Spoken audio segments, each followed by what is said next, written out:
Hello everyone, this is Shivangi. Welcome to Shiv classes. Video हम discuss करने वाले हैं फाइनेंशियल सर्विसेज और उसकी टाइप्स को, वित्तीय सेवा और उसके प्रकार दोनों ही लैंग्वेज में डिस्कस करेंगे। तो अगर आपके पास MSc 1010 का स्टडी मटेरियल नहीं है तो आप नीरज पब्लिकेशन की बुक परचेज कर सकते हैं, लिंक डिस्क्रिप्शन में। अदर बुक्स भी आप परचेज करना चाहते हैं 10 सब्जेक्ट की भी, तो वो भी कर सकते हैं। और काफ़ी अच्छा डिस्काउंट चल रहा है और मेरे कूपन कोड SC2023 का इस्तेमाल करेंगे तो आपको और भी डिस्काउंट मिलेगा। तो बढ़ते हैं अपने टॉपिक की तरफ। तो फाइनेंशियल सर्विसेज क्या है? वो सारी फैसिलिटीज़ हम बात करें, सुविधाएं, प्रोडक्ट्स, उत्पाद और सर्विसेज जो फाइनेंशियल सेक्टर प्रोवाइड करता है, वो सारी किसके अंदर आती हैं? फाइनेंशियल सर्विसेज में आती हैं। अब ये सर्विसेज कोई भी हो सकती हैं, लोन देने से लेकर स्टॉक मार्केट में इन्वेस्ट करने तक। ठीक है, कि शेयर बाजार में निवेश करने से ऋण, जो सेवाएं जो प्राप्त होती हैं आपको, वो सारी चीज़ें फाइनेंशियल सर्विसेज में आती हैं। तो जो फाइनेंशियल सर्विसेज की जो हेल्प है, ये किस में मदद करता है? इकोनॉमी के डेवलपमेंट स्ट्रॉन्ग बनाता है इकोनॉमी का। ठीक है, अर्थव्यवस्था को मजबूत बनाता है, उसका विकास करता है। तो फाइनेंशियल सेक्टर में बहुत सारी बॉडीज़ जो है, मार्केट्स जो है इंक्लूड होती है, लाइक बैंक्स हो गए, ठीक है, इंश्योरेंस कंपनी हो गई, सिक्योरिटीज़, फंड मैनेजमेंट, ये सारी चीज़ें फाइनेंशियल सेक्टर में आती हैं। और ये वैरायटी ऑफ फाइनेंशियल सर्विसेज आपको प्रोवाइड करती हैं। ठीक है, और ये सभी को प्रोवाइड करती हैं, इंडिविजुअल्स को भी, बिजनेस को भी, और अदर ऑर्गेनाइजेशंस को भी। ये नहीं सिर्फ एक किसी बिजनेस को आप लोन लेने जाएंगे तो वो बिजनेस को ही मिलेगा। इंडिविजुअल पर्सन भी अगर लोन लेना चाहता है तो जो भी रिक्वायरमेंट्स रहती हैं वो जो है पूरी कर देता है, तो उसको भी लोन मिल सकता है। तो फाइनेंशियल सर्विसेज जो होती हैं प्राइवेट, आप ये ज़रूरी नहीं है कि जो बैंक्स हैं उन्हीं से मिलेगा आपको, जो प्राइवेट या को ओन पब्लिक कंपनीज होती हैं उनके थ्रू भी आपको मिल सकती हैं।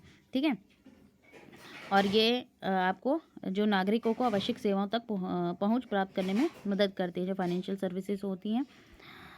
द फाइनेंशियल सर्विसेज एग्जांपल आ गया अब कि अब क्या फाइनेंशियल सर्विसेज है जो आपको प्रोवाइड होती हैं। बैंक क्या देता है आपको? बैंक अकाउंट से आप डिपॉजिट कर सकते हो, लोन ले सकते हो। ठीक है, आपको इंश्योरेंस कंपनी से इंश्योरेंस मिल सकता है, स्टॉक मार्केट में इन्वेस्ट कर सकते हो। तो ये सारी सारी क्या है? फाइनेंशियल सर्विसेज हैं। तो ये जो रिप्रेजेंट करता है डिफरेंट मार्केट और कंट्रीब्यूट करता है सारा ओवरऑल फाइनेंशियल सेक्टर को।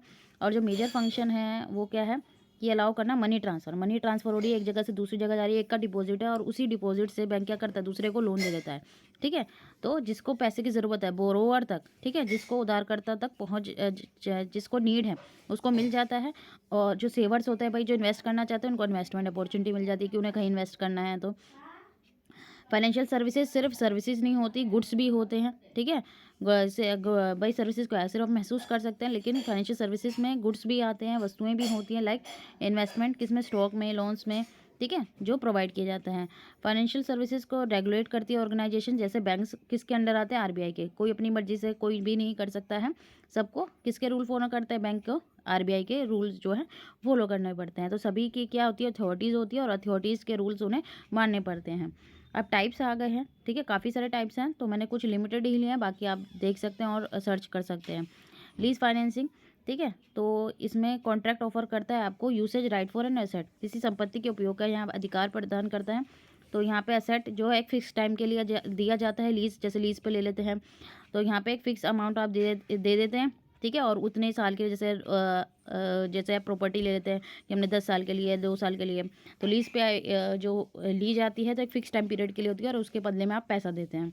हायर परचेज, तो यहाँ पे जो फाइनेंशियल सर्विसेज है हायर परचेज की होती है, जहाँ इंडिविजुअल कंपनी हायर करती है एसेट अपने यूज़ के लिए। ठीक है, इसमें भी कॉन्ट्रैक्ट पीरियड होता है कि एक कॉन्ट्रैक्ट पीरियड के लिए आपने एसेट बाय करा है। फैक्टरिंग, जब इसके फैक्टरिंग का मतलब क्या है? जब कंपनी को नीड होती है क्विक कैश की, जब कंपनियों को किसकी? तुरंत नकदी की ज़रूरत होती है, तो यहाँ पे वो इंस्ट्रूमेंट क्या करते हैं? इंस्ट्रूमेंट उनके बिल्स और जो रिसीवेबल होते हैं, ठीक है, डिस्काउंट पे वो सेल करते हैं जब उनके नीड होती है ज़्यादा। बैंक्स में जाके म्यूचुअल फंड्स आते हैं, तो this mutual funds allow investor to invest in, भाई यहाँ पे शेयर्स में विद अ स्मॉल अमाउंट से भी वो जो है कम जो है छोटी राशि में भी वो शेयरों में इन्वेस्ट कर सकते हैं। Mutual fund collect money from investor, जो म्यूचुअल फंड्स होते हैं वो इन्वेस्टर से मनी कलेक्ट करते हैं और फंड्स को सेवरल डिफरेंट शेयर में क्या करते हैं? भाई पुट करते हैं। ठीक है, फंड्स में भाई जहाँ पे पैसा लगाना है वो वहाँ पे इन्वेस्ट करते हैं।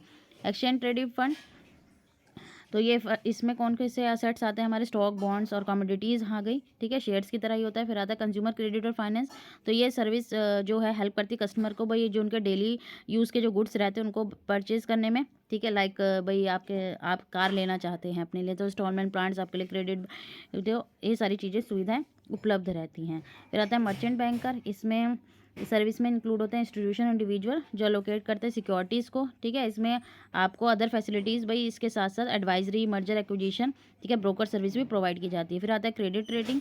तो इसके अंदर जो रहता है कि क्रेडिट वर्दीनेस, कि आप इंस्टीट्यूशन रैंक देता है कि आपकी क्रेडिट वर्दीनेस कितना है, आपको कितना क्रेडिट मिल सकता है किसी इंडिविजुअल को, बॉडी को, ठीक है, किसी ऑर्गेनाइजेशन को। इससे मदद करती है लैंडर जो है किस मनी कि उसको किस ऑर्गेनाइजेशन को मनी लैंड करनी चाहिए, ठीक है, अपनी मनी लैंड करनी चाहिए ताकि उसका पैसा डूबे ना। स्टॉक ब्रोकिंग आ गया हमारा। तो यहाँ पे ट्रेड होता है किसमें, स्टॉक एक्सचेंज में, फाइनेंशियल सर्विस। और ये सिक्योरिटी लेके आती है यहाँ, ये जो सिक्योरिटी है बायर और सेलर को एक साथ लेके आती है भाई, जिसे बेचना है और जिसे खरीदना है वो एक साथ आ जाते हैं और खरीदते हैं और बेचते हैं सिक्योरिटीज़ को, ठीक है। यहाँ ये टॉपिक खत्म होता है। आई होप आपको क्लियर हो गया हो। अगर वीडियो अच्छी लगी तो like share and subscribe my channel. Thank you.